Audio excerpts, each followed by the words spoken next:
नमस्कार मंडळी, इन्फॉर यूट्यूब चॅनलमध्ये आपल्या सर्वांचं सहर्ष स्वागत। आपल्याला आठवत असेल, हिंदीमध्ये नमक हलाल सारखा गाजलेला चित्रपट देऊन मराठीत जैत रे जैत आणि उंबरठा असे एक से बढ़कर एक चित्रपट सादरीकरण करणारी बोलक्या डोळ्याची अभिनेत्री आपल्या रसिकांना फारच लवकर सोडून गेली। वयाच्या अवघ्या 31व्या वर्षी तिने एक्झिट घेतली। अतिशय बोलके डोळे, कोणतीही भूमिका असो तिला न्याय देण्याची, जिवंत करण्याची हतोटी, अभिनयावर प्रचंड कंट्रोल, समोर अमिताभ बच्चन असो नाहीतर राजेश खन्ना, गिरीश कर्नाड अथवा मोहन आगाशे, सर्वांना पुरून उरणारा अभिनय करणारी अभिनेत्री म्हणजे स्मिता पाटील। छोट्याशा जीवनात अनेक पुरस्कार मिळवून स्मिता पाटील गेली, ती अनेकांना हळहळ आणि हुरहुर लावूनच। बॉलिवूडमध्ये अनेक वर्ष घालूनही जी प्रसिद्धी अनेकांना मिळत नाही ती स्मिता पाटीलना अल्पावधीत मिळवली होती, हे महत्त्वाचं। सर्वांसाठी प्रश्न पडणारा एक मुद्दा, त्याची आपण चर्चा करूयात।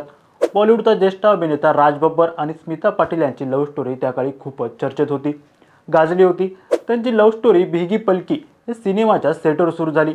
नादिरा बब्बरशी लग्न झालेलं असूनही राज बब्बर स्मिताच्या स्वभावाच्या प्रेमात पडला आणि लवकरच त्यांची मैत्री प्रेमात बदलली। राज बब्बर यांनी 1983 मध्ये स्मिताबरोबर लग्न केलं। या लग्नाची चर्चा बॉलिवूडमध्ये प्रचंड झाली होती। वास्तविक स्मिता पाटीलनं अभिनयाला वाहून घेतलं असतं तर आणखीन खूप दिवस आपल्या बॉलिवूडला एक कसदार आणि चतुरस्त्र अभिनेत्री मिळाली असती। 1986 मध्ये मुलगा प्रतीकला जन्म दिल्यानंतर स्मिताच्या शारीरिक गुंतागुंतीत वाढ झाली आणि प्रसूतीनंतरच्या अडचणींमुळे स्मिताचा मृत्यू झाला। बिचारीचं वय तरी किती, अवघं 31। एवढ्या अल्पावधीत तिने अभिनय क्षेत्रात केलेली कामगिरी खरोखर अविस्मरणीय आणि कौतुकास्पद अशीच आहे। आजही सर्वांच्या लक्षात आहे की एका मुलाखतीत राज बब्बर स्मिता पाटीलच्या मृत्यूपूर्वी तिच्याबरोबर घालवलेल्या शेवटच्या क्षणाबद्दल भाष्य केलं होतं। राज बब्बरनं स्मिता पाटील यांच्यासोबतच्या शेवटच्या क्षणांची आठवण करून दिली आणि ते म्हणाले, घरापासून हॉस्पिटलपर्यंतच्या संपूर्ण प्रवासात ती सतत माफी मागत राहिली आणि मी तिला सांगितलं की सर्व काही ठीक होईल। तिनं अश्रूंनी भरलेल्या डोळ्यांनी माझ्याकडे पाहिलं। तिचं रूप आणि चेहरा सर्व काही सांगत होता। त्यानंतर तिला ॲडमिट केलं। एका तासानंतर डॉक्टर बाहेर आले आणि सांगितलं की ती कोमात गेली आहे। स्मितासोबतचे त्यांचे संबंध आणि त्यांच्या नात्याबद्दल बोलताना राज म्हणाले, मी तिचा एक भाग होतो आणि ती माझा एक भाग होती। तुम्ही स्वतःला कितीही धाडसी म्हटलं तरी आयुष्यभर तुमचं मन आणि आत्मा असलेल्या व्यक्तीची आठवण येणं स्वाभाविक आहे। ती आणि तिच्या आठवणी माझ्या शेवटच्या दिवसांपर्यंत माझ्या मनात कायम राहतील। ती अनेक आठवणी मागे ठेवून गेली आहे, त्या न विसरण्यासाठीच। स्मिता पाटील सोबत असलेले राजचे संबंध आणि नाते याबद्दल त्यांना एक इंग्लिश वृत्तपत्राला माहिती दिली होती। राज म्हणाला होता की स्मितासोबतचं माझं नातं पहिली पत्नी नादिरासोबतच्या अडचणींमुळे नव्हतं, हे फक्त घडलं होतं, परंतु स्मितानं मात्र त्याच्या नात्याचा वर्णन एक वेदनादायक प्रवास असं केलं होतं। स्मिता म्हणाली होती की आम्ही ज्या परिस्थितीत अडकलो आहोत त्यात आम्ही दोघंही नरकातून जात आहोत। सर्व काही ठीक आहे असं म्हणणं खूप सोपं आहे, पण प्रत्यक्षात ते तितकं सोपं नाही।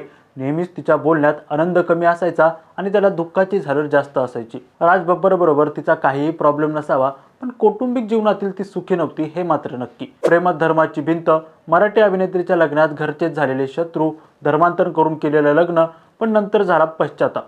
स्मिता पाटील आणि सवतीचा वादच कारणीभूत। एक ना दोन त्या काळात अशा अनेक वावड्या उठल्या।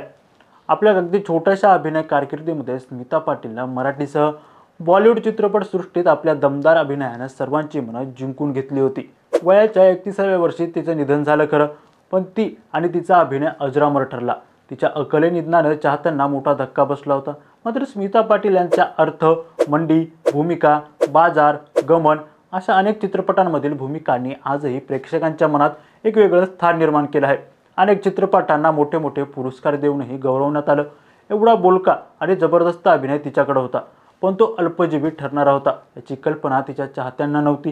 तिचा चेहरा, बोलके डोळे चाहत्यांनी मनात कायमचे साठवून ठेवलेले आहेत हे मात्र निश्चित। अलीकडेच स्मिता पाटीलचा मुलगा प्रतीकनं रमेश सिप्पींच्या शक्ती सिनेमाच्या सेटवरील आपल्या आईचा एक किस्सा सांगितला। या सिनेमात अमिताभ बच्चन आणि स्मिता पाटील यांनी एकत्र काम केलं होतं। खऱ्या आयुष्यात सुद्धा हे दोघं एकमेकांचे खूप चांगले जिवलग मित्र होते। दोघांमध्ये नोकझोक म्हणजे चेष्टा मस्करी अगदी चांगली चालायची। ती आठवण सांगताना प्रतीक म्हणाला, माझी आई स्मिता पाटील शक्ती सिनेमाच्या सेटवर एक मोठा लंच बॉक्स घेऊन जायची। सेटवर ब्रेक झाला की सगळ्या लाईटमन बरोबर जमिनीवर बसून जेवायची। आई तेव्हा मोठी सुपरस्टार होती, तर ही जमिनीवर बसून जेवत असे। एके दिवशी आई जेवत असताना अचानक अमिताभ बच्चन आले। अमिताभ यांनी आईला जमिनीवर बसून जेवताना पाहिलं आणि नंतर तिला बाजूला बोलावून घेतलं। तिला सांगितलं, ऐक, तू असं सगळ्यांबरोबर जमिनीवर बसून जेवतेस, यामुळे आमची वागणूक वेगळी दिसते। आम्ही जर तुझ्याप्रमाणे वागलो नाही तर त्यांच्या नजरेत वाईट होऊ। आता आम्हाला सुद्धा असंच जेवायला बसावं लागेल, नाहीतर आमची प्रतिमा वाईट होऊ शकते। पण स्मिता पाटीलनं त्यांच्या सल्लावजा आदेश न मानता ती लाईटमन बरोबरच जेवत असे। अमिताभ बच्चन म्हणजेच बिग बींना ती गोष्ट चांगलीच खटकली होती. पण माझी आई बिनधास्त होती. तिनं त्यांना सांगितलं, तुम्ही तुमच्या व्हॅनमध्ये जाऊन जेवा, मी इथेच जेवणार. ही घटना सांगताना प्रतीकच्या डोळ्यातही अनेक अश्रू जमा झाले होते. दरम्यान अमिताभ बच्चन आणि स्मिता पाटील यांच्यात व्यावसायिकदृष्ट्या खूप चांगला समन्वय होता. काही वर्षांपूर्वी अमिताभ बच्चन यांनी त्यांच्या ब्लॉगमध्ये सांगितलं होतं की नमक हलालच्या शूटिंग दरम्यान स्मिता खूप अस्वस्थ होती, कारण तिला समजत नव्हतं की तिला चित्रपटात जे करायला सांगितलं होतं ते ती का करत आहे. पण नंतर बिग बींना तिच्याशी चर्चा केली आणि तिची समजूत काढली. स्मिता वैयक्तिक आयुष्यात खूप जास्त खंबीर होती, असं अमिताभ बच्चन यांनी त्यांच्या ब्लॉगमध्ये म्हटलं होतं. तर मंडळी, अवघं 31 वर्षांचे आयुष्य, लाभलेली सर्वांची लाडकी, बोलक्या डोळ्याची आणि चौफेरा अभिनेत्री स्मिता पाटील. तिला जाऊन देखील आज बरीच वर्ष झाली, पण आजही मी रात टाकली मी कात टाकली हे गाणं ऐकलं की तिचे हमखास ती आदिवासी आणि खेडोळ मूर्ती डोळ्यासमोरून जाते. श्रीमंतांची भूमिका असो, एखाद्या वेश्येची भूमिका असो, नटखट भूमिका असो, प्रेमळ असो किंवा मग रोमॅन्टिक प्रेयसी, प्रचंड ताकदीनं ती भूमिका साकारली जायची आणि स्मिता पाटील रसिकांची आणखीन लाडकी होत जायची. पण मंडळी, तिचं हे प्रचंड यश बहुतेक नियतीला मान्य नसावं.